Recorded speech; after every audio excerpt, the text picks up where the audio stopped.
Je vois une autre loi dans mes membres qui combat contre la loi de mon esprit et qui me rend captif sous la loi du péché qui est dans mes membres. Romains 7, 23.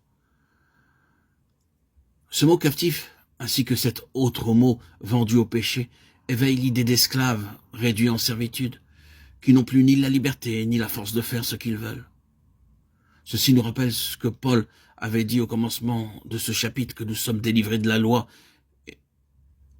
et nous indique aussi ce qu'il va dire au chapitre suivant, que la loi de l'esprit de vie qui est en Jésus-Christ nous a affranchis de la loi du péché et de la mort. Romains 8, 2.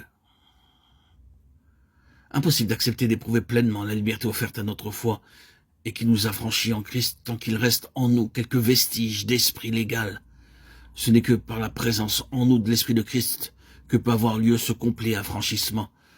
Comme pour la vie sous la loi, de même pour la vie dans un esprit nouveau, il existe un double rapport objectif ou extérieur et subjectif ou individuel. Il y a une loi au-dessus de moi et en dehors de moi. Il y a une autre loi, celle du péché, qui est dans mes membres, qui reçoit sa force de la loi objective ou extérieure. Or, quand je suis affranchi de la loi, la liberté est offerte à ma foi objectivement en Christ. Mais il y a aussi une possession subjective et individuelle de cette liberté que je ne puis obtenir dans toute sa plénitude et sa force que si l'Esprit vient habiter et régner dans mes membres, précisément comme le faisait auparavant la loi du péché. C'est là seulement ce que peut changer la plainte du captif. Misérable que je suis, qui me délivrera de ce corps de mort. En un chant de victoire, celui du racheté, je rends grâce à Dieu par Jésus-Christ, notre Sauveur. La loi de l'esprit de vie m'a affranchi, Romains 7, 24, 25, 8, 2. Et maintenant, comment devons-nous considérer les deux états décrits dans Romains 7, 14, 23 et 8, 1, 16? Sont-ils intermittents? Se succèdent-ils définitivement l'un à l'autre ou bien existent-ils simultanément en nous? On a souvent voulu voir là les diverses expériences qu'offre la vie du croyant. Tant que par la grâce de Dieu, il peut faire ce qui est bon et vivre de manière à lui plaire, il éprouve la grâce dont parle le chapitre 8, tandis que la conscience du péché ou quelques nouvelles chutes le replonge dans le misérable état du chapitre 7. Et chaque journée ramène l'expérience de ces deux états, avec la différence que c'est tantôt l'une, tantôt l'autre qui prédomine. D'autres ont compris que Paul ne décrit pas ici la vie du croyant telle que Dieu la veut, telle que la grâce de Dieu nous l'offre et la met à notre portée. Et lorsqu'ils ont bien saisi ce que cette vie de liberté nous est donnée par l'habitation en nous du Saint-Esprit, lorsqu'ils sont entrés dans cette vie-là, ils ont cru avoir à jamais laissé l'expérience de Romains 7, ne voyant plus là que la traversée du désert par Israël, une phase antérieure à laquelle il n'était plus question de retourner.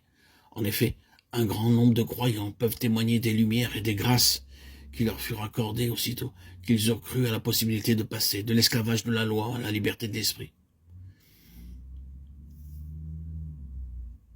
Et cependant, quelque grande que soit la mesure de vérité qu'offre cette interprétation-là, elle ne nous satisfait pas encore pleinement, car alors même le croyant sent qu'il n'est pas un seul jour où il puisse aller au-delà de ces mots. Je sais que le bien n'habite point en moi, c'est-à-dire dans ma chair, Romains 7, 18. Même lorsqu'il éprouve la joie d'être gardé et fortifié par Dieu pour accomplir sa volonté, et qu'il reçoit de lui non seulement le vouloir, mais aussi le faire, il sait que c'est là un effet de la grâce de Dieu, et qu'en lui n'habite aucun bien. Il en vient ainsi à voir que ce ne sont pas ces deux expériences qui sont simultanées, mais que ce sont ces deux états qui le sont. Et que même quand il fait l'expérience de son affranchissement par la loi de l'esprit de vie qui est en Jésus-Christ, il continue néanmoins à porter partout avec lui le corps du péché et de la mort. Remarquons ici la différence qui existe entre l'état et l'expérience. Quand à l'état de porter en son corps la chair qui est inimitié contre Dieu, Romains 6, 6, 8, 13. Aucun croyant ne peut aller au-delà de Romains 7. Son expérience, au contraire, ne doit jamais le retenir dans Romains 7, parce que la vie de l'esprit lui donne d'instant en instant délivrance et victoire. La délivrance qu'opère l'esprit, l'affranchissement de la domination du péché et le champ d'action de grâce adressé à Dieu résulte de l'expérience soutenue que fait le croyant de la vie divine incessamment maintenue en lui par l'Esprit de Christ.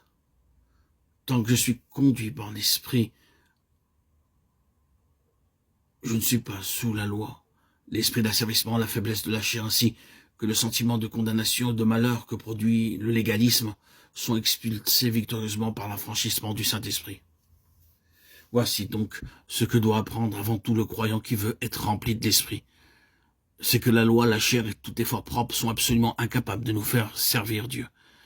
C'est donc quand l'Esprit entre en nous et qu'il prend ainsi la place de la loi qui nous opprimait du dehors, que nous recevons au-dedans la liberté dont Christ nous a affranchis. Où est l'Esprit du Seigneur? Là est la liberté. 2 Corinthiens 3, 17.